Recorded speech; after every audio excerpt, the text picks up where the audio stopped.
Hello and welcome back to Boston Beach episode 2025. We're here with Uni Top 24. I'm Fox. I'm joined here today with Tari. It's been a while since we commentated together. Yeah, at least you're not sleep deprived. Less sleep deprived. Yeah, because Brett told me what happened yesterday when you guys woke up. You guys woke up at like 11 or 12. And then he was like, all right, I'm going to go downstairs. And you're like, all right, good night. Yeah. And I'm like, what are you talking about? You just woke up. I got out of the room at like 2:30 p.m. I mean, that's what... When you travel from West Coast to East Coast, if like your schedule's already bad, it'll only get worse because like time is just accelerated for you guys. No, see, this is how you fix your sleep schedule, right? If you are a night owl on the West Coast, you go to the East Coast, you'd be a night owl on the East Coast. You come back to the West Coast, it's morning. That's true, but like I feel like you get less sleep depending on your schedule. Like if you have to go to work, like if you don't work from home, I feel like it's worse. Yeah. Unless like you're one of those people who just like can wake up, look at your phone, clock in with your phone, and then go back to sleep with your phone. I had a job like that once. It was pretty nice. It was pretty good. Yeah. I mean, I know people with that. But let's get into it. Yeah. Right? We have a match on deck. This is top 24 of Undernight 2. So right now I think it's supposed to be, as you can see on the screen, it's going to be Defi versus Twang. This will be a pretty funny matchup to watch. Laundrecchia. Look, he plays like 6 characters in tournament, like 8 characters in tournament. Yeah, we have no idea which character he's going to pick at any given time, but it looks like it's going to be Lon versus Akatsuki, which would be a pretty interesting matchup. I mean, I think Akatsuki has some answers to, Lon pressure, but obviously Lon is Lon, so. I think this might be more of like a player matchup thing with Lon, because if Twang is trying to be lazy on defense, Defi will just kind of like do more Lon pressure that's hard to disrespect, leave more gaps, maybe have him try to hang himself. Because Twang is known as a serial option selector. That was a really good trade for Twang. He's going to get this knocked out of the corner right off the bat. Gets DP'd though. And the purple cycle. Oh my god. Defi actually gets it with that throw.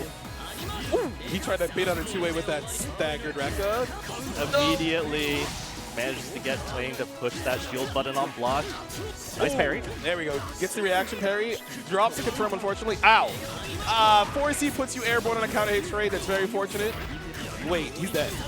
That is such a rough sequence to trade with. Yep, making it longer. IW. He actually could have CS to get some meter back. Yeah, he totally oh, he's not dead!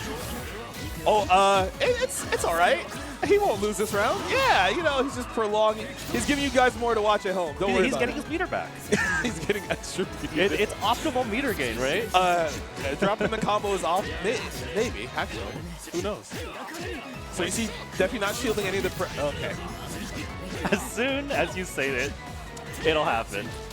Nice throw sequence here from Twang. Going to take advantage of the shield break. Nice backdash. He actually baits out that throw. That's a lot of damage. Oof. Gonna use the B-toss to spend 100, air throw under. Throw might not kill unless it's a good break.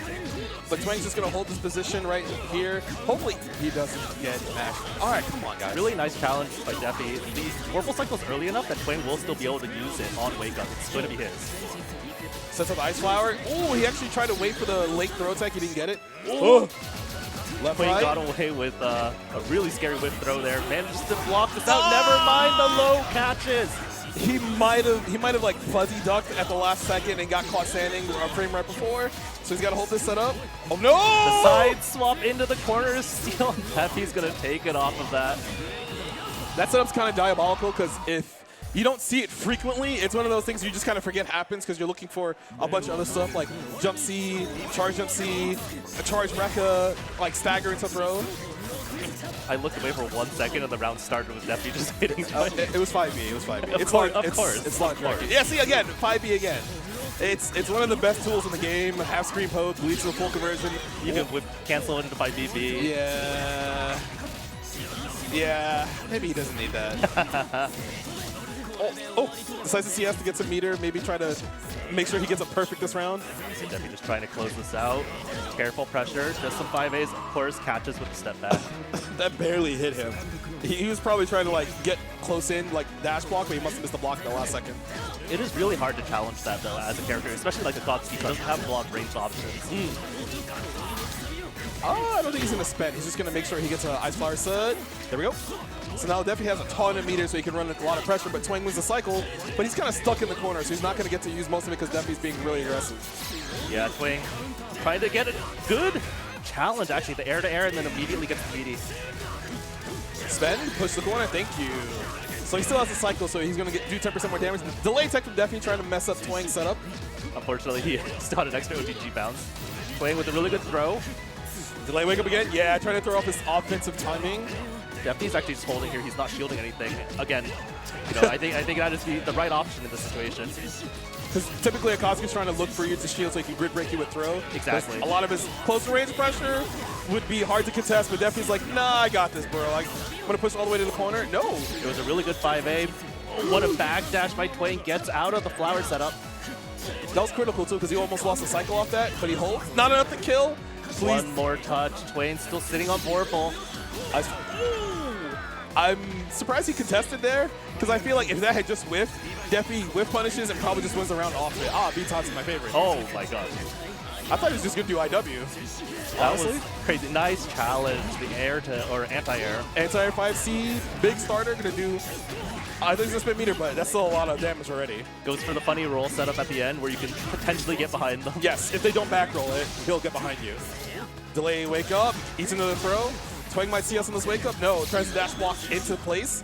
Nice blocking from Twang, just getting closer, forcing Def to actually respect potential buttons. There's CS, no jump. Jump 6C, trying to bait out 2A. Trying to stagger with 2 Bs to see if Defi flinches, but he's not flinching. Really good backdash from Defi into the 5B punish. He's going to be able to carry this all the way back to the corner and secure himself the Vorpal cycle. No, he drops the combo, but a 5B reset. And a 5B drop. A mashing and hit stun is a top player attribute. Twang got that BO perfectly timed and took away the Vorpal cycle. So he'll get Celestial. He's just going to die here. He tried to dash up in the last second again. He got counter hit. And Defi takes the set 2-0. That ending was something else. It was kind of sloppy. I'm not gonna like the last part of it was sloppy, but you know, it could be nerves. I saw Defi when Cookie and myself got lunch earlier. Yeah. When we came back, we saw Defi, OmniDeag walking to go get food, and that was like maybe. When was this? It was like 3:30. Oh, all right. So, but they walked in like 20 minutes ago, so we're just like, damn, that was a long lunch. Nice full stomach of food going into top 24. So it'd be one of those things where it's like, you know, I'm still digesting, still settling in before I lock in. But that win for Defi, I think, does seal top 8 winner side for himself. Yep. And Twang probably has to play 2 more matches to qualify to top 8 winners. 1 more match? 1 more match? Really? That's privilege. Being on winner side is really good, ladies and gentlemen. I was just getting confirmation from Dink over there. That's the guy. You can see him at Evolution this year doing stage work once again. You should hire him for your events, by the way. Can we get a camera on you, bro? No? No? Come on. Look at all this expensive equipment. You don't want a camera on you? The guy's not... I got you? Yeah. That's the benefit for knowing a lot of people who work in production. You just get to like say stuff like that. And they're just like, you're blowing up my spot. But then they're getting the recognition that they deserve because they're working really hard. Okay, so our next set of players, I think that's Pierre versus 2 GB. That is indeed, and that's going to be a pretty funny matchup. I believe this is Turgi versus Carmine. Carmine, yes. Yeah. I do not know how I just blinked on 2 GB. It's okay. You haven't seen him in a couple of months? Months, yeah. I think the last time I saw him was probably Slash Back. Okay. So as you can see, Pierre in his brilliant Strugi cosplay. Well, I don't know how much of a cosplay it is if you're just buying a white shirt, a tie. But like the arm is sick. The arm is nasty. The arm is sick. I mean, can we see the part that he took off? Yeah, there it is. Yeah. Sitting on the table. Yeah. The other arm. Yeah. That's what I'm talking about. Thank you. Sheesh. Where's the shield, bro? Can you imagine him carrying the shield on stage? That would be a heavy prop. That'd be an amazing prop. And that's one of those things you try to qualify for a cosplay contest, and you still make top 8 at the bracket. See, that's like 2 birds with 1 stone. So, as we said earlier, it should be Tsurugi versus Carmine. Carmine notorious for being one of the most evil characters in the version of this game, solely because he got some buffs that are still perplexing to the community at large. Carmine 2C getting buffed, 5B getting buffed. I mean, you know, it's in an interesting state when the Carmine players are confused by their buffs. It's more of, we didn't do anything to deserve this. Are we being, is there going to be karma in the future? They're worried about having bad karma affect them, you know? You don't want to get these buffs and then you're like, I deserve this, and all of a sudden your character gets gutted in another version. You don't want that. The secret, of course, is to do the thing that, who was it who did this for Exert, I think?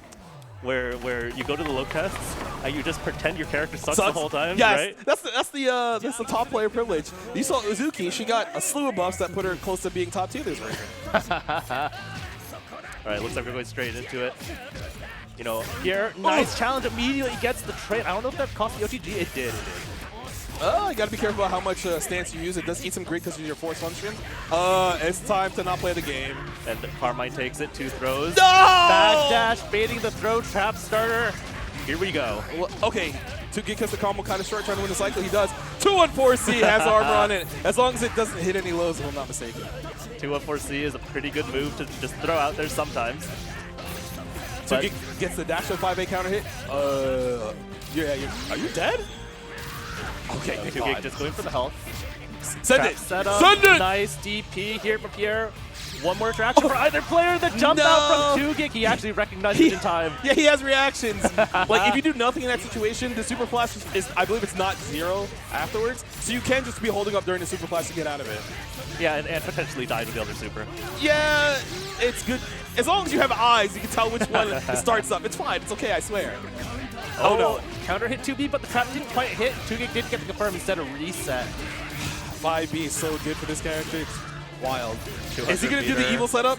No, don't do it! The evil Don't setup. do it! Please, no! He has a family! Oh, the DP. You know, I really respect that from Pierre. You don't want to deal with it. Okay, so the thing is, if you know what the setup looks like, you're like, okay, this is the one where he assaults over me, the bomb goes over, pushes me the other way, it goes off, I have to block correctly, right? But it's still scary, it's still terrifying, but 2Gig is most likely like, this guy does not want to block. That DP was a very real answer. Nice hit from Pierre. You can see, I think 2Gig was getting ready to release that trap, just didn't even have a chance. They buffed Tsurugi 660, by the way. It's more active. That makes sense. Does it? It makes sense in light of Carmine buffs. Oh, okay. Actually, okay, if you put it like that, then a lot of these buffs in the game make sense so far. I mean, I think basically every buff makes sense in light of Carmine buffs. Yes, good lord. Oh, no flinching. Hey! Nice hit, Pierre. Really commanding second round here. The Tsurugi 2C is very powerful because it retracts his hurt box a little. Oh, what a hit! Okay. You used all your bounces already! That was amazing. What? No, that was actually amazing. That was a CPU combo. Hey, 660. Once again, 660 into that combo. Nice knockdown in the corner. Probably not going to spend, but he should win the cycle. There we go. Stagger. No, we're not pressing any buttons. J2C. Oh, the lazy he didn't get his DP, you're right. All right, of course, you know, 2-1-4. Why not? You still get one more chance. Zero does kill. Stagger pressure. TRS! Nice hit. He gets the throw. And that is that is 1-1. That was a fast game too. My God. And the interesting thing about that throw, right, is like it has to TR him effectively for it to actually catch anyone. Yes. So the thing is, if you're pressing any sort of button in that situation, it will just like scoop you up and you can't take it out. Yeah, exactly. Nice jump out from 2Gig. Didn't want to deal with the throw setup. Actually catches the rising JA. Side swap. He's gonna win the cycle off of this. Does he spend? Yes, he does. Don't do it. Okay, thank God. 1, 2. Is it a high pinwheel? No, the mid pinwheel to keep you in place. No fuzzy here, just 2 going. bombs. 1 bomb's left. There's the fuzzy. Nice block from here. He just stood the entire time. Dude, that was brave too. Yeah. It's like he could do a low, but once again with the command throw, a little bit too far though. 2Gig was unable to confirm. Jumps over. That's the one bad thing about the charge. You see, it has a lot of startup, and when he retracts, he's easier to hit. Should be dead. Spend a lot of DPs. Yep. I thought that would scale more. Come on, man. It's a multi-hit move. I mean, at worst, it's gonna do like 3 or 4 damage per DP. So 2Gig gets the full confirm into the corner. Gonna spend 100 meter. Bomb set up. 1. No. Push the corner. He gets the second one too. They need to change that, by the way. Nice throw. Gets the bomb again. The DP comes out. 2Gig. The bomb traded, but it doesn't matter. Pierre is still sending it. Sometimes you just have to believe that drop looks really awkward. 2Gig did not believe either. Gets hit by Pierre after the CS. Late cancel. 2Gig's waiting for his chance. He's not going to try to win the cycle. He gets the shield. The shield was so scary. Oh, he has cycle 5. Counter hit. He gets the full combo off of this. I think Pierre's dead. I think so too. If he does the right combo. No, he doesn't. Okay. He doesn't chance it, but he has an evil bomb setup coming up. No! Oh, the force function. No confirm. No. Jumps out again. He thought he would release the bomb earlier, so that's why he went to do 2-1-4C. Yeah. But that's still kind of terrifying to just commit to. That was crazy. That was actually crazy. Pierre, I also forgot to say they're from the same region. I believe they're both in Boston, if I'm not mistaken. Or I don't know. I do believe they play each other. You know, I don't know how often, but they definitely do play They play each other at the Boston Blue Beat monthly. Yeah. So if you're from New England, you're like, those are my boys, then you should make sure you should show up next year if you didn't come this year. Yeah, I mean, if you're from this region and you're not in this tournament and you play Uni or any of the games at this event, you have priors. You might not have known about the date soon enough, and you're just like, man, I can't go. I got family stuff, or no. Just forget your family. Just come out. I mean, I kind of agree. You'll see them whenever. There's only one time a year you can come to Boston Blue Beat Summer Edition, you know? Yeah, exactly. You got to prioritize the right things. I do agree. Yes, because it's getting harder and harder to go to a lot of these tournaments these days. Because there's also Slashback on your region in it was April this year. Yes. Yeah. Slashback is really fun. I wouldn't want to say uni-centered, but like most of it's just NorCal. So NorCal plays a lot of uni. So it's also a good event to go to if you're over there on the West Coast. Otherwise, this is a good event. There's also Max Mode. There's a good uni event as well. There's CEO Otaku. Hopefully next year, please. Yeah, I mean, I think mentioning CEO Otaku, one of those things is if you have the opportunity to come out to one of these events, it makes a lot of sense, I think, to actually at least try once or twice because you never know when these events are going to stop. Yeah, right? We're talking about that like Climax. This is potentially the last year for Climax. So. Oh yeah, go to Climax. Go to Atlanta. Trust me, go to Atlanta. If you've seen anything about Climax tonight and you're like, I definitely want to try to go, but you should remove that last part and just show up anyway. Yeah, just go. I mean, yeah, just go. Again, priorities. Priorities, yeah. There's priorities, but if you're like, I'm not doing anything that weekend or I'm strapped for cash, talk to your friends. I'll help you out. Speaking of friends, we have BigBlack versus what's the name that he gave himself this tournament? Yeah, he's Robert Downplay Jr., folks. I don't know why he's downplaying Wagner for. He keeps doing it all the time. And he keeps getting away with it. It's a trait to be able to downplay as hard as he does. All right, this is going to be a really interesting matchup. I was talking with them earlier. Red was saying that he has some thoughts about the matchup using Tsurugi, so he wants to play it out. Oh, that's BigBlack being really aggressive there, doing immediate jump to C on the first instance of pressure. Yeah, that was a really early example of the OS from. Wow. Okay. He faked him out the fake command grab, got him to flinch. That web was put in position directly in front of him. He pushed a button and just got tagged by it. Looks like BB will take this first round. Very convincing. Goodness. I mean, Downplay Jr. did do DP like immediately after the second set of knockdown. You have to be confident about your options, you know? That's true, but I don't know. I feel like a lot of people send it more often than not in this version of the game than past Uni titles. Maybe it's the mindset of 2020. Everyone has to just do stuff now. I mean, I think there are a lot of characters that you're just sort of scared to defend against nowadays. So, reversals are reversals. You got to ref them. Ooh, no late cancel. Really good hit. Does not take the Vorpal cycle, but he is going to be able to get a nice knockdown here in the corner. He's going to have to worry about the cycle for BB. But BB usually doesn't wake up CS like you just saw right there. Yeah, very nice counter hit. Red probably not going to be able to take the cycle here, but he's going to settle with a nice knockdown, meter dump. Ooh. So has to worry about the cycle a little bit. He doesn't want to leave a gap too big to get chain shifted through. Oh, good throw. One more interaction from Red. Anything should do it. Oh, doesn't actually cancel. The scary part about Tsurugi is like when he does a follow-up to the Rekka, it's not safe, but if he has resources, he can like late spend to see you flinch or just use chain shift as well. Yeah, Red doing a really good job with the stagger pressure right now, just forcing BB to respect a lot. He finally chose his moment. Actually hits with the second hit of Rekka. That's interesting. He might have been trying to fuzzy mash on the second hit, but the delay was so big it just got hit afterwards. Nope. Yeah, there's late cancel. Make it safe. You can see how he's trying to posture to make BB flinch. BB's not flinching. I mean, BB is notorious for not flinching. He will down back for his life. Like, look at him. He's so confident in his defense. He's like, I don't want to move. You have to make me move. Yeah, BB. CS. Got some meter. Nice throw. He's going to secure himself the cycle and get the web set. He tried to blow through the web, but too far. Grid break. Not looking too good for Downplay Jr. No nice dash defense, throw. though. Up back? Oh. No, he tried to mash throw. Because he saw the 5A and he thought, tick throw was coming. Yeah, that was really unfortunate. I think that was some really good defense, though, at the end. You're grid crushed.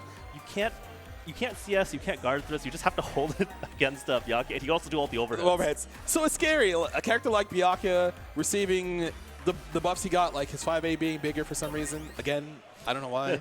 like his 5A was already pretty big. I'm not gonna lie to you. I'm like, okay, yeah, you're not gonna nerf the 5A, sure, keep it as is. They're like, yeah, if you don't want to, if you don't want to use 5B, now you can just use 5A. They also buff 5C, they buff 2B, they buff 2C. I don't know why I remember all these buffs, but it's just it builds character. I don't know, man. I was about to say I didn't know Red had a Hilda. Maybe he does. Maybe it's one of those things he plays on that play. But it looks like it is going to be Wagner coming out. The tried and true. This is a grand finals match if I've ever seen one, honestly, because they used to play each other all the time back in the day. Nice hit, though, from BB. Going to get the knockdown in the corner. Wagner with slightly faster normals, so could be able to challenge on wake up here in a couple of situations. Nice defense. Doesn't fall for the overhead. Red down backing, waiting to win this next cycle. Proper shields coming through. Nice 5A challenge from BB. I think he reacted to downplay Junior like micro dashing. Yeah, I think that's literally what it was. He saw the dash and just immediately pushed 5A. It wouldn't be BB if he didn't mess up one of his patented EX web setups afterwards. That costs him a lot.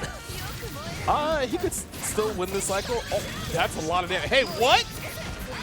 He is going to win the cycle, but you still have to be pretty careful here. BB, as you were saying earlier, BB doesn't really like using Vorpal that much on defense. Because normally, most characters need some sort of invincible reversal, and Byakuya doesn't have a lot of them without either. Yeah, he has to dump into EX Rekka. So now the grid break, going to take 20% more damage. Oh, what a punish. Dash right, FF whips, and he actually just catches 2C goes that far. He's too good. He's too good. I don't know how he has the mental for. A lot of people in that situation would have just sent it. They would have did some sort of reversal, dash normal to try to force their way out of the situation. But BB's like, nah, I'm not having any of that. Yeah, BB just waited until he found the right move. There was a whiff, punished it with 2C. A lot of characters also can't even punish it at that space. Which means like you have to be in that constant position of, I can see the whip punish and just do it immediately. I don't have to think about it at all. Yeah, BB just very, very ready with his defense, holding down back the whole time. He's not flinching! The throw tech comes out. He has Celestial! He's gonna do so much damage! Oh my god, that 2C whiff, but Redblade not flinching at all. Yeah, Redblade also just holding right now. Waiting for his turn, nice. Gets in with the 2-2C. PB once again with Celestial. He's gonna do 20% more damage if he ever gets a hit. There's CS, because he wants to make that safe. Up back. Nice jump out from Redblade, doesn't quite get the punish. Still up there, by the way! He's gonna fall to the, no! Don't do it! Nice throw from Redblade, finally gets rid of that air web. 2 throws. Tries to see if he's gonna try to take a grab there, but BB holding fast.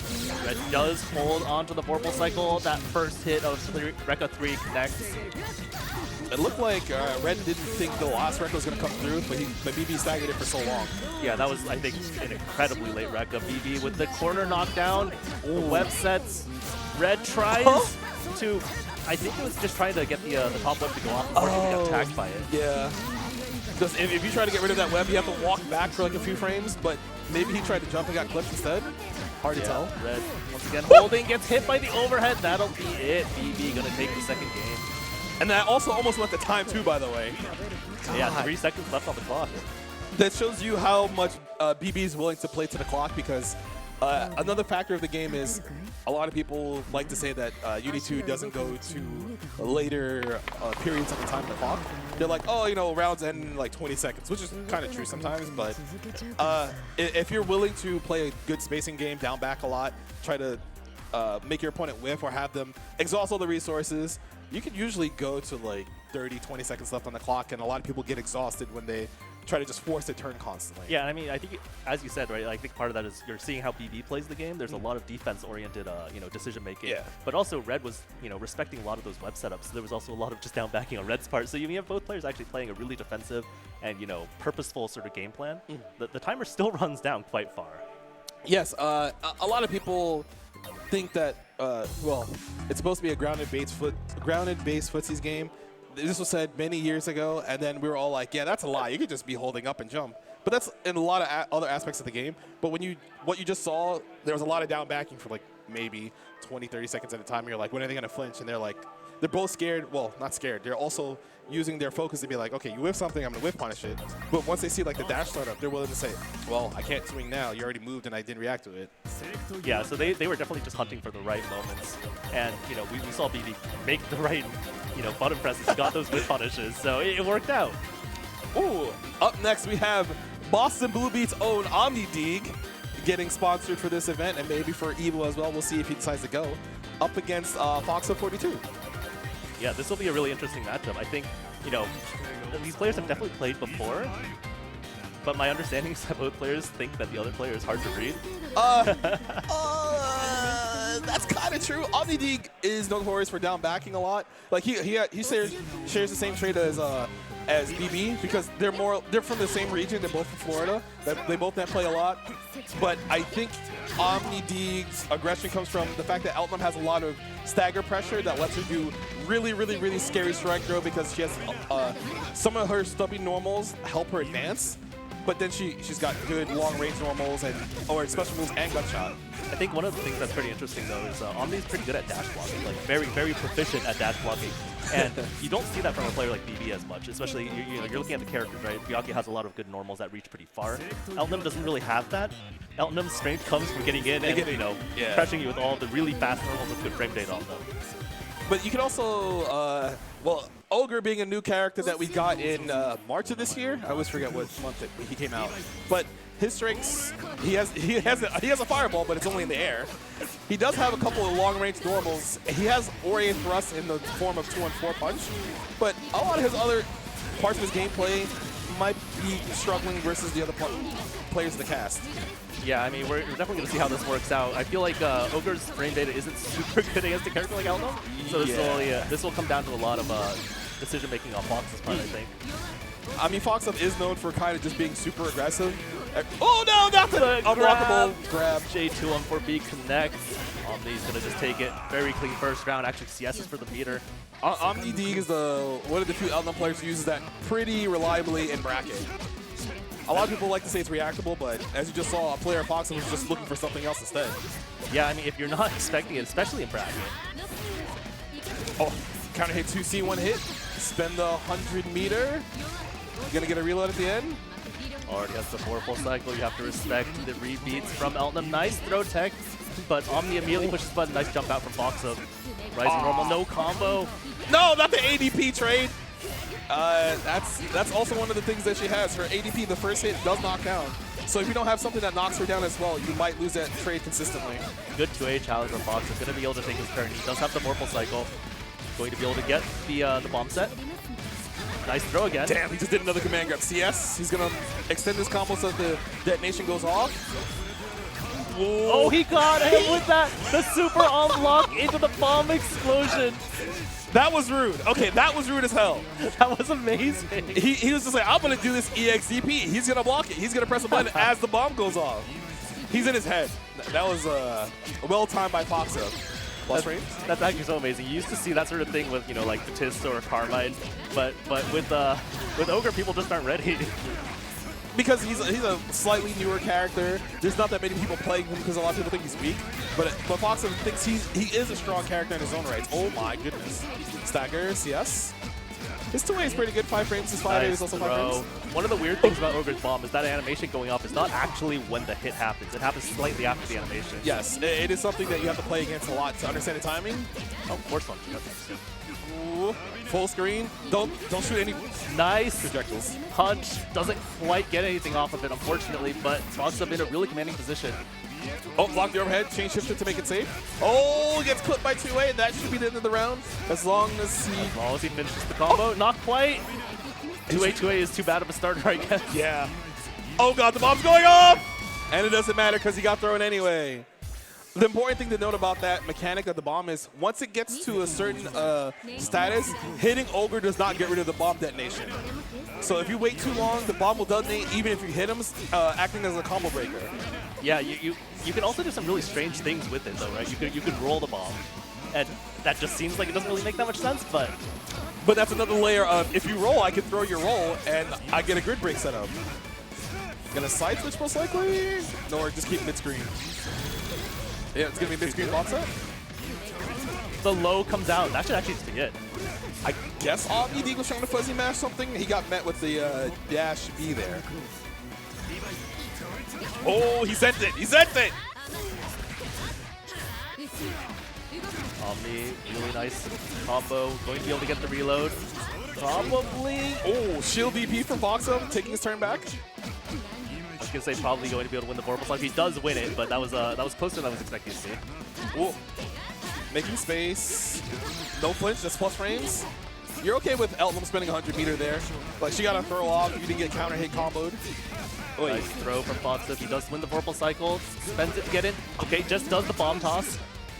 Stagger. Oh, wow, that stagger was so clutch with the bomb set there. Made it safe. Another one. Oh, the throw whiff. That feels bad. Omni was so fast with that return throw.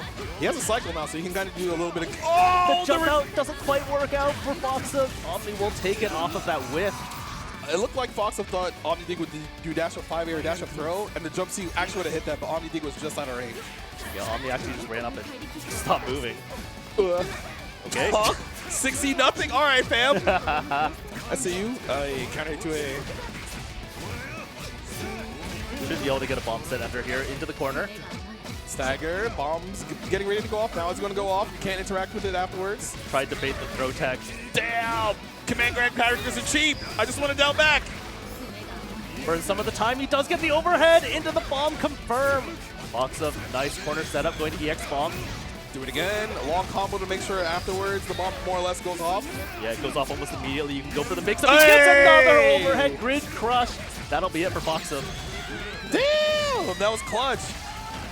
Showing off a lot of the reasons why Ogre is kind of scary, because he's a command grab character. You can't just down back him forever if you think that you could just wait out his pressure. The command grab comes through, puts a bomb on top of you as well, and now you're in this... I don't want to press buttons right away, but if I don't press buttons, it's just going to start detonating. Then you have to deal with all the stagger mix-ups, maybe a throw setup. The bomb does add extra damage on his throw, so like a normal... Assuming you time it correctly. Yeah! You know, most Ogres don't do that. The only ones I see are like Defiant and Foxof. Yeah.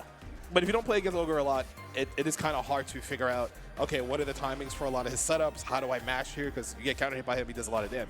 Yeah, I mean, I think it's also important to note that the he has, you know, 2 bomb timings effectively, right? There's the EX bomb and the regular bomb. And then he also has like the manual detonate. No one really uses it. It's not that great. Yeah. But when you don't actually know what the timings of the bombs are, going back and forth between regular bomb timing and EX bomb timing is pretty awkward. Yes, because especially if you don't see them a lot, you're like, wait, this goes off here? No, this setup takes this long? Okay, cool, I got this. But then as you're like down backing it, you're like, wait, he has the fastest standing overhead in the game. That doesn't combo unless he has chain shift or the bomb going off. It also doesn't help that obviously, you know, Foxof was doing confirming into the bomb and then confirming past the bomb set. So then you have to think about, okay, how long has this combo gone, right? Is this bomb going to go off when I wake up? Is it going to go off slightly later than that? You know. That's what the peripheral vision is supposed to be for. Like the icon's like starts flashing. So it starts flashing as it's about to go off. I think it turns white and starts flashing. Yes, yeah. But right now we have to do a quick ad break. Don't go anywhere. We'll be right back with more top 24 UNI2 action.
All right, welcome back to Beach episode 2025. We're here with the top 8 qualifiers for loser side. Yes. Of undernightinbirth 2. So right now, we can hear them. They're setting up their buttons. All the losers matches are going to be the qualifiers, as Tari just said. We had to skip a couple matches because we're a little bit behind. We got to like speed through. I don't want to give away how behind we are, but you know, the production is already doing a really bang up job, even given a lot of the games taking a little bit longer than they normally would. But that's the beast of, you know, tournaments like this, where you have a plan for stuff and plans usually change, you know, almost immediately, and you just kind of have to go with the flow. Yeah, and I think we're basically on schedule with the way that we're running this right now, right? I think so. We're going straight into, I think the match, what was it? It was Twang versus CowDefenestrator. This is going to be Akatsuki versus Yuzu. Yes. That's my assumption. Unless someone pulls out of pockets, like, you know, some character. No, what is this? Oh, they did the Twang face app chin thing. He loves that face app. If you follow Twang on Twitter, you'll know what I'm talking about when you see the photos he uploads. It's fun. So this matchup is since Akatsuki is a step dash character, he has to try to step dash in a range to constantly contest Yuzu. But I would say a lot of the better Akatsuki players probably have a better feeling about this matchup now than before. Yeah, and I think, you know, a lot of the changes Akatsuki got throughout the various versions of the game have made this a more reasonable matchup for him. You know, the Tatsus have better confirms on them. He just generally has better moves to challenge with. Yes. I mean... But this is still, you know, a test of patience. Yuzu's going to just sit here and try to zone Akatsuki out the entire game. Because you don't want the... Oh, yeah, because she could do that. It's like, oh, I want to send a projectile. She has a spot dodge that she can swing out of immediately because she bosses the screen. And the Ender knocks him away. Yuzu going to take advantage of the Vorpal Cycle. Nice. Dash 2 connects. Oh, that's actually going to be a good chunk of damage. Let's see if Cow decides to spin meter. He does. Back to mid-screen. Scary.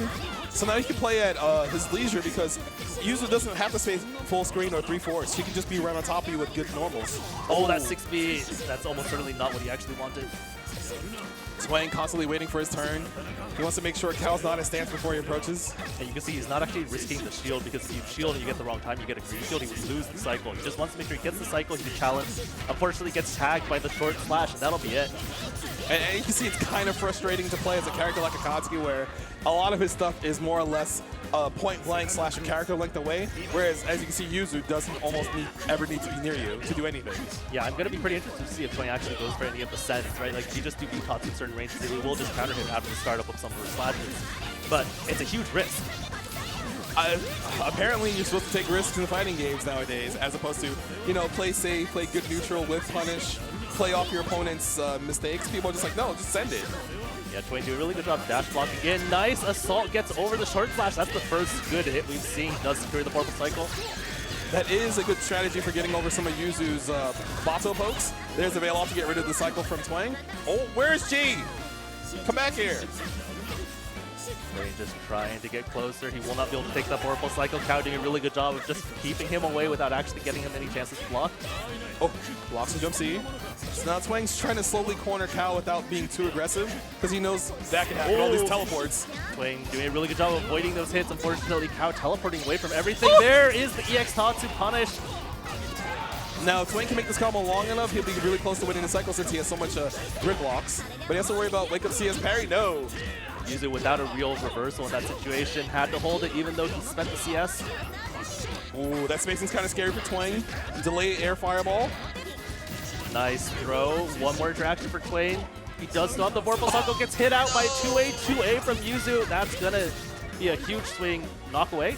The dash up, that was really unexpected from Twang, because normally you're at that space versus Yuzu, you're like, all right, I'll wait my turn. But if you can aggress because they'll be patient, you can get opportunities like that.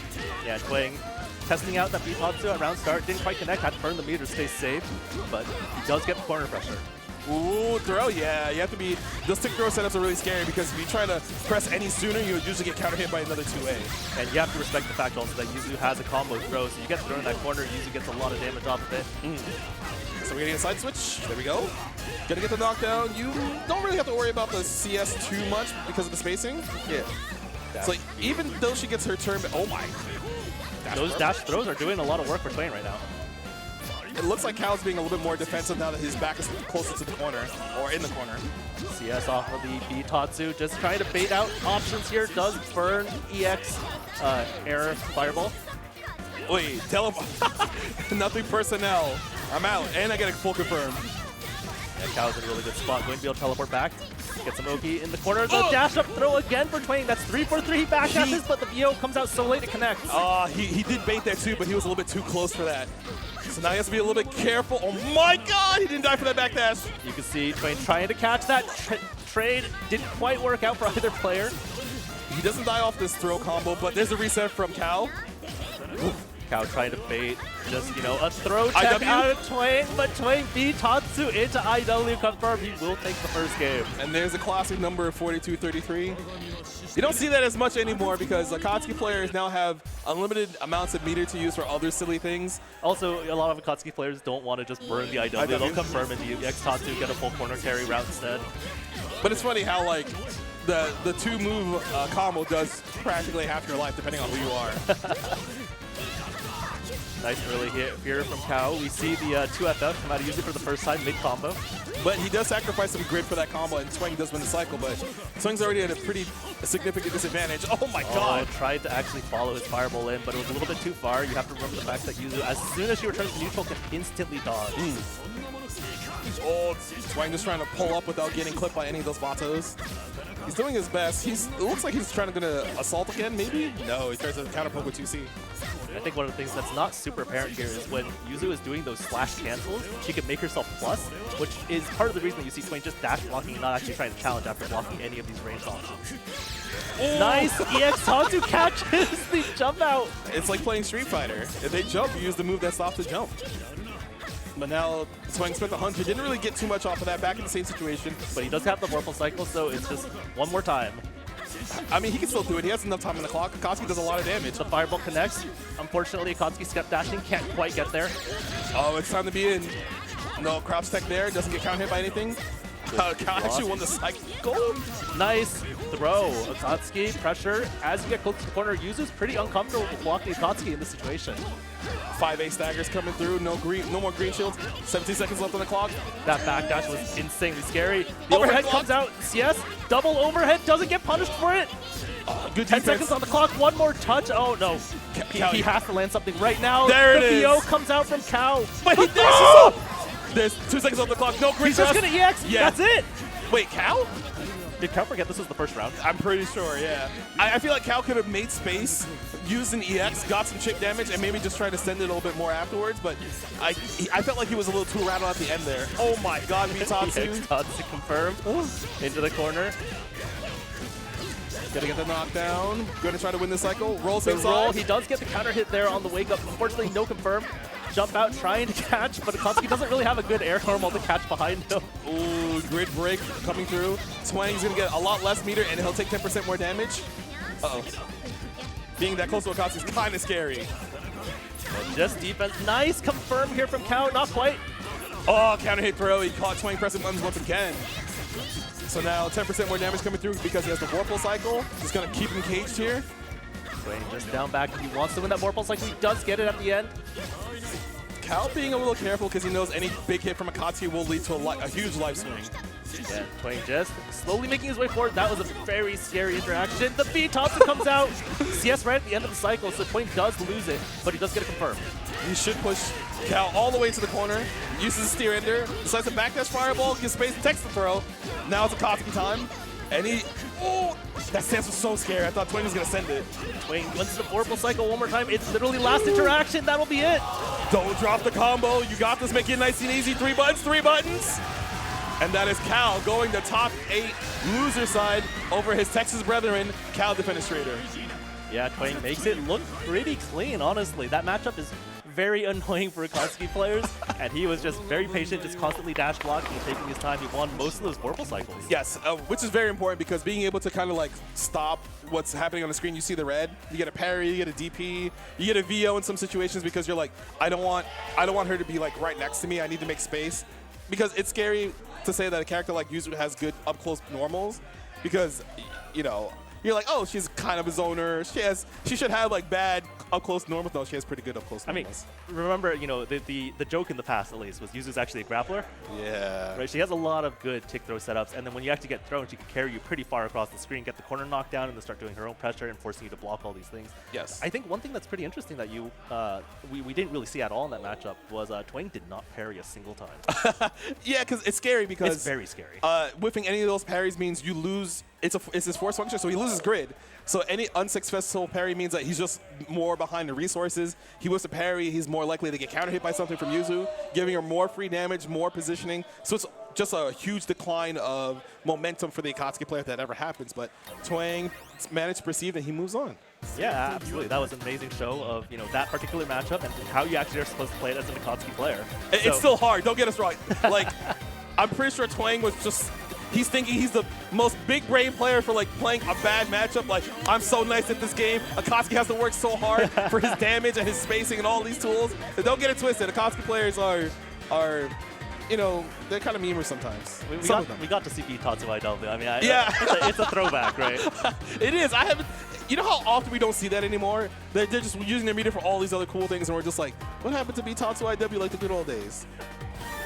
All right, we're going up to, I believe this is Slush versus Pierre. Yes. This is another loser's qualifier. Actually, every match at this point is a loser's qualifier for top 8. So this is going to be Hilda versus Tsurugi. This matchup was funny because I feel like Tsurugi kind of gets bullied at a certain portion of the screen. It's not full screen.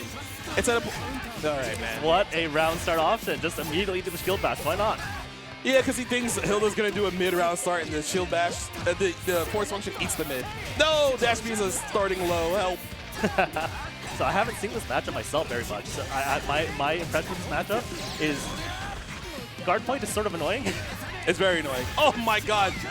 The biggest thing is that most ranges that Tsurugi does well versus Hilda is I would say, Jesus Christ, charged MC. You know, we were just saying, you know, Hilda will do a round start mid, and she does the load to try to beat out the guard point, just jumps over It's like, I'll it. jump this time, because I know you're going to do the thing that beats the other thing.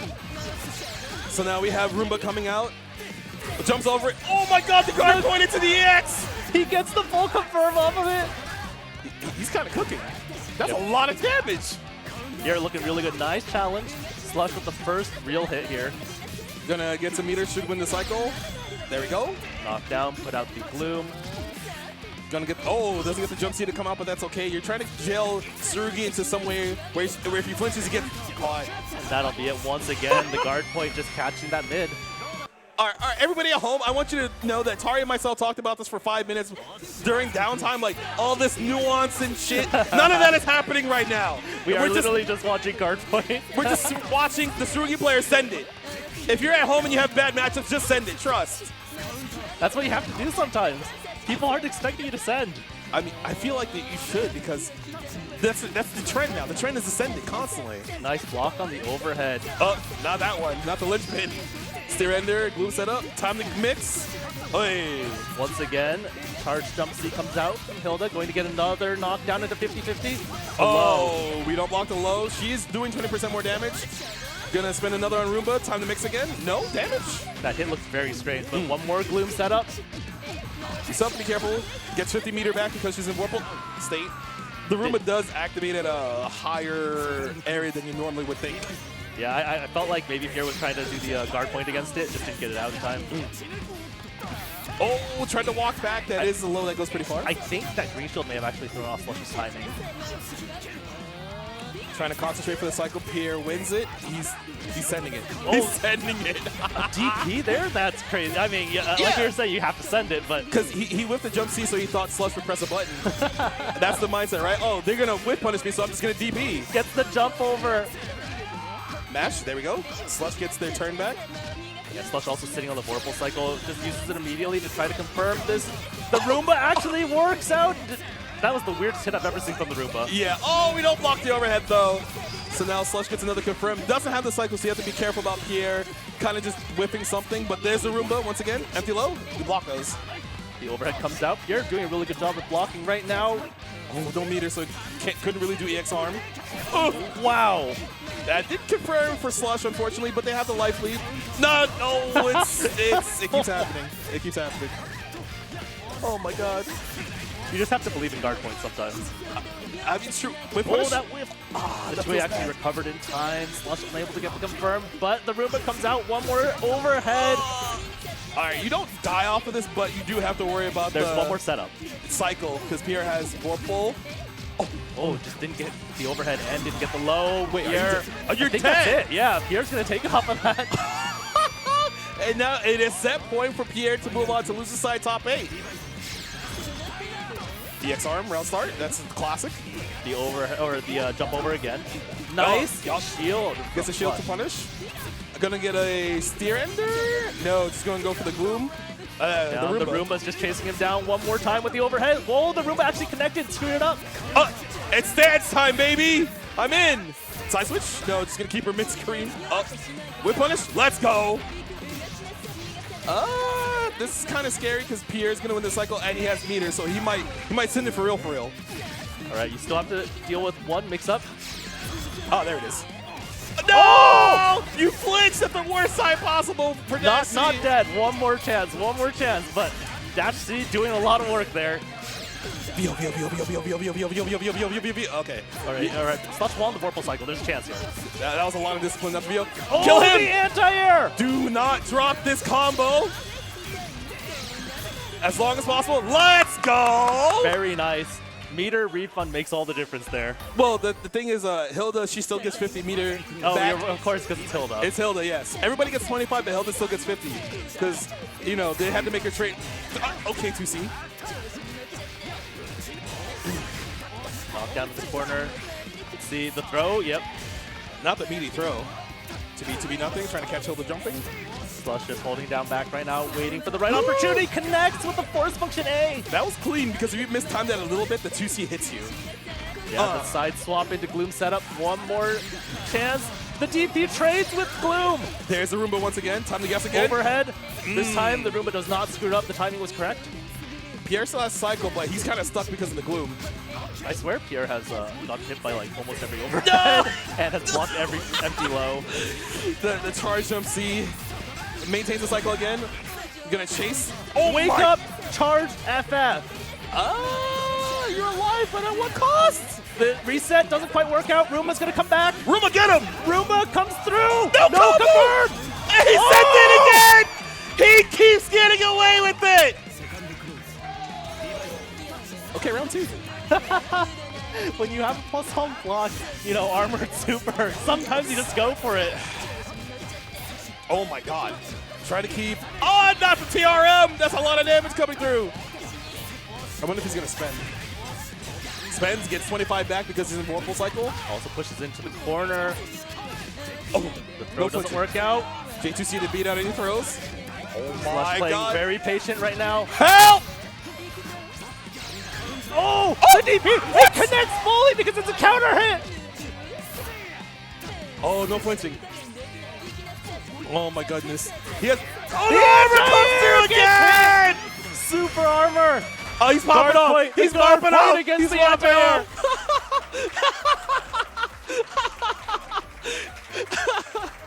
Oh man. That was. It's funny. He won that round with the. I'm pretty sure that was a perfect at the end there. He's so hyped. He is so hyped. That's what Tsurugi would do if he ever got in the top 8 of a tournament, by the way. He'd pop off just like that.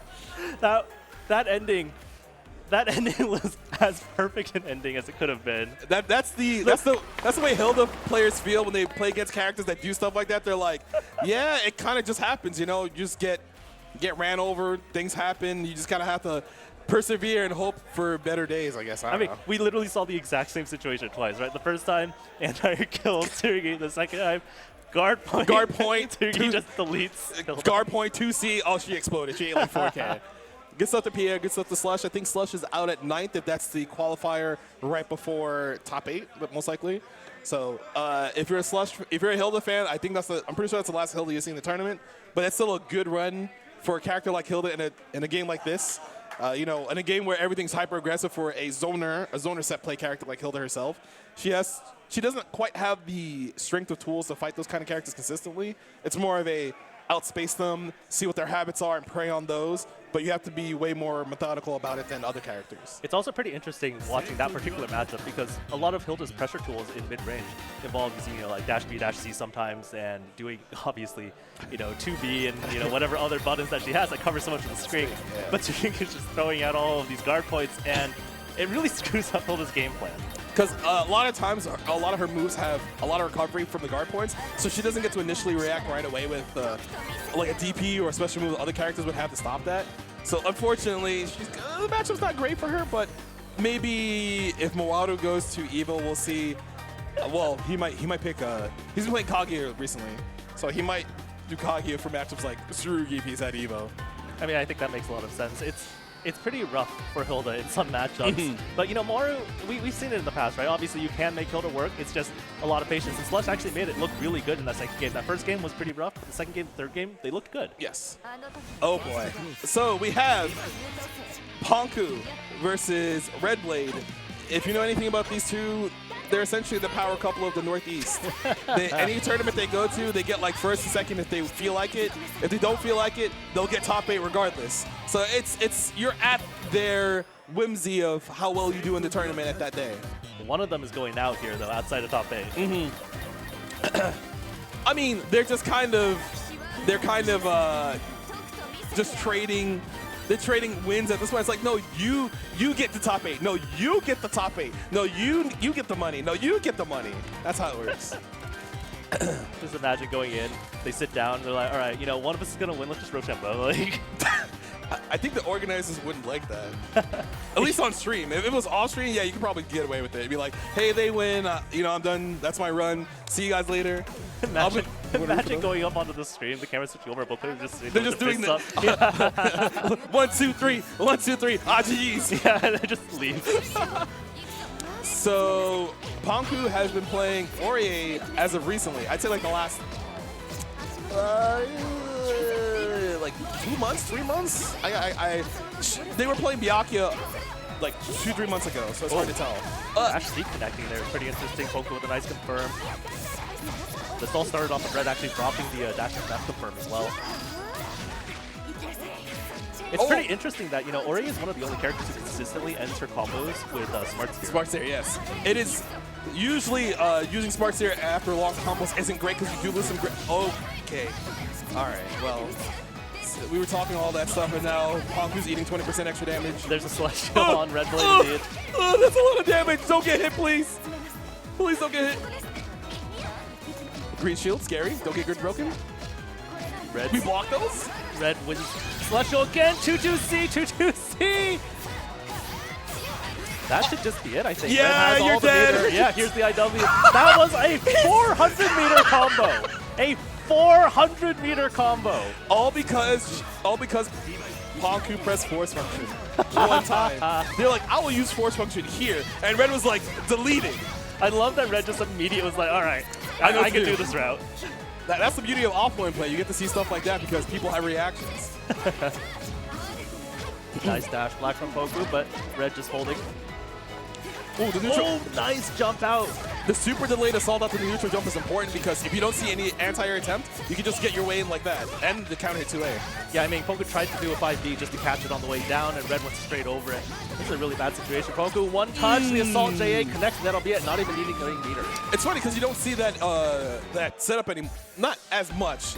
A lot of people kind of hold their assault jump ACS for like moments like that, but it's very far in between because more people are aggressive on wake up. Yeah, that's true.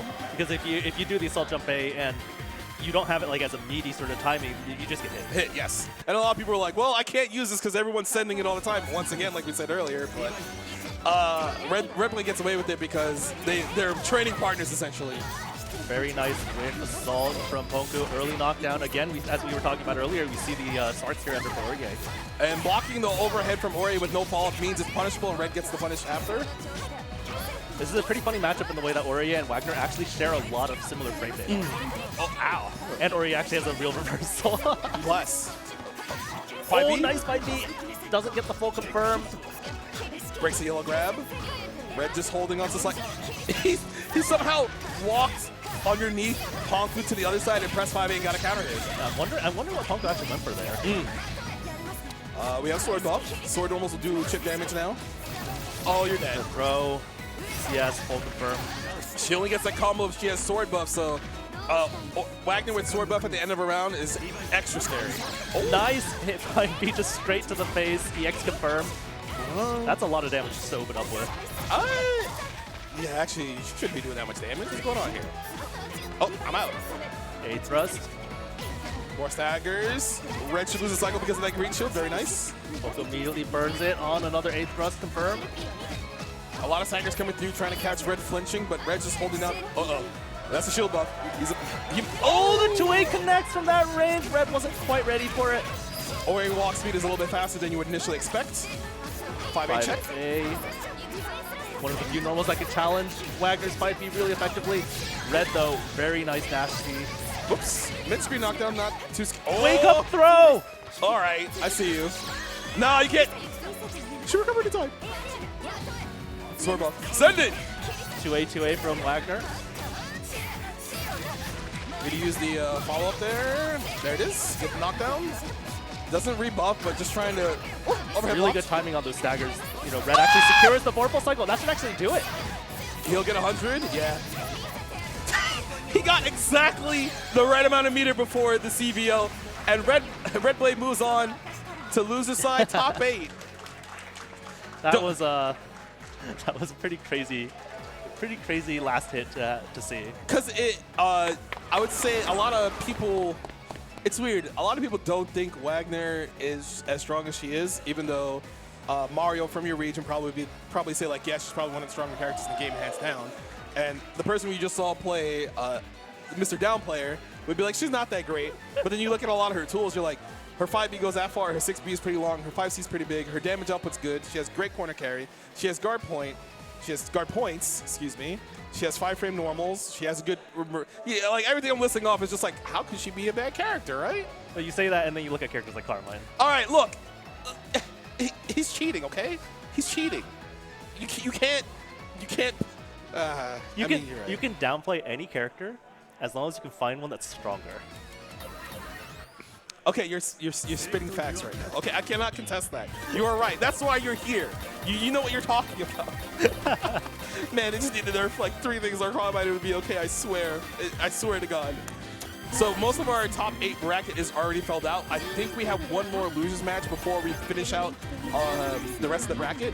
So right now, coming up next, we have Mr. Be at Ease, aka Jushichi himself, Mr. Akatsuki, versus OmniDeag. It's amazing.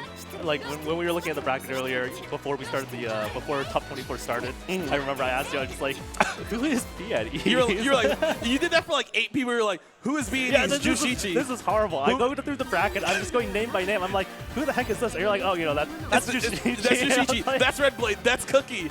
And you're just like, what do you mean they're not using their names? Everyone's name is different. Yeah, Cookie, aka Galleta. Everyone's you're name white, is bro. different. My man's white. He has a Spanish name. He thinks he's Cuban or something. Get out of here. I'm getting derailed. My bad. Just pick the Akatsuki. Pick the Akatsuki. Don't mess around, bro. Pick your color. Pick the color that you manifested for yourself. You are your best inspiration. There you go. I feel like there's at least 12 Akatsuki colors people just like switch through. I would say, as an Outlaw player, this matchup is... Charge jump C right off the bat. Unfortunately, Omni drops it. It gets a better starter in some ways. It looked like Jushichi was trying to do 5A and got hit by the 2C there. That's kind of unfortunate. He's going to eat all this damage. And not get the Vorpal Cycle 2A. Meaty actually connects. Jushichi trying something on Wake Up. Maybe jump. Hard to tell. It's a lot of damage. Spend. Crowd, can I get a reload at the right time, please? Please, please, please. Reload? Nobody? Guys, please! You gotta practice for Evo, please! I know folks on the stream can't hear it. I think Cookie literally just yelled no as soon as you asked. I'm gonna get you. I'm gonna get you. Anyway. All right, Omni looking to try to get the perfect. Gets the TRM, and that'll do it. Maybe Jushichi, yeah, probably trying to mash 5A there to get his turn back. Not being successful. Very nice hit. Jushichi catches the backdash from Omni. Steer ender, backdash fireball. No, backdash forward dash, trying to catch any green shields. Doesn't get that one. The air to air, the dive trades out with. No! Oh no, that's so much damage. I will admit that she shouldn't have that. I think it's super. Why is that so much damage, huh? It is so much damage. Hey, to it's my turn. Send it. Spacing looked pretty awkward. She does get in though. OmniDeag's gonna win the cycle again, even with that veil off. That's really bad. Oh my god, that wasn't a great break. It's okay though. Send the fireball. Stagger's coming to reblock us. That's not safe! No meter though, Jishichi. Side switch. To You know, it is more unexpected when you have no tools to actually make it safe. Yeah, it's because a lot of people. Wait, can we get the reload? Oh, there it is. There it is. It was kind of delayed. It's fine. Wow. Wake up TK Fireball. He's cooking. He gets the veil off. He strips some grid away from OmniDeag. Wait, he's dead. Yeah, he's actually just dead. Wake up ADB. She's kind of a good character. She only won EVO and AWT. It's fine, guys. She's not broken, I swear. Look, she's not putting bombs on you like Carbine. Give me a break. She doesn't have a half screen normal like Laudrekia. She doesn't have high Rekkas. She doesn't have a half screen normal. She doesn't. She has 2C. Yeah. 2C is kind of big. It's fine. She has charge 5C? It's okay. She has force function? You have to charge it though. You do have to charge it. See, I'm trying to downplay. Come on. Get with this program. I'm sorry. So you're right. So Jishichi gets a good starter for the round for himself. He has OmniDeag corner, but OmniDeag's usually one of those players who's not too phased by being down backing in the corner. Omni's defense is always on point, so you have to just be really careful about how you try to structure your offense against Omni. Jishichi just trying to bait out some answers. Omni not fighting on anything. Tried to dash block, got hit by 2B. Eats a throw. Double overhead incoming, no. Oh, that hit so deep. He tried to shield, press buttons to take his turn, but you don't get that chance. Usually if you anti-air shield a jumping normal, you can try to take your turn back, but a normal that deep into the floor, it's hard to contest afterwards. Yeah, unfortunately, Jishichi was more ready for it, just pushed the button, got the counter hit. OmniDeag being really patient, he's gonna... Oh, what? That had to be a miss input. I saw him shaking his head. It's okay.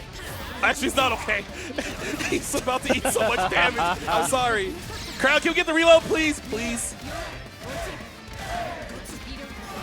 Thank you. All right, he did it again. TKEX. Well, he did the EX this time, not regular. Back dash fireball. There we go.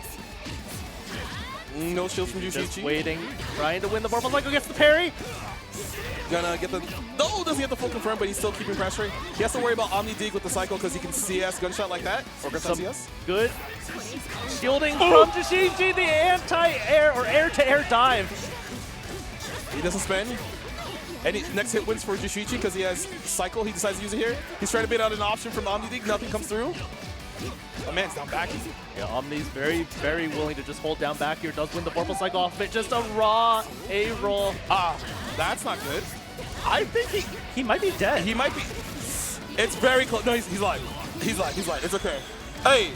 All right, crowd. Can I get the reload properly this time, please? Thank you. You know, if this was before they changed all the mid combo BO routing. Oh yeah. I think that. I think he was dead. Yeah, he was dead. Because she does have. Oh my God! Run up 5A anti-air counter hit confirming to 2C. Yeah, 2C also hits twice. It goes half screen. It's okay. Hey. All right, chat crowd. Can I get the reload, please? Yeah. I'll see you in EVO. Okay. Work on it then. Plus frames. No! Don't VO. Oh, it worked.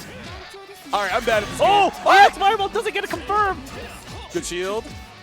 Gonna try to win this next cycle. Why did that work? He gets Why the is that confirm working? on the air fireball.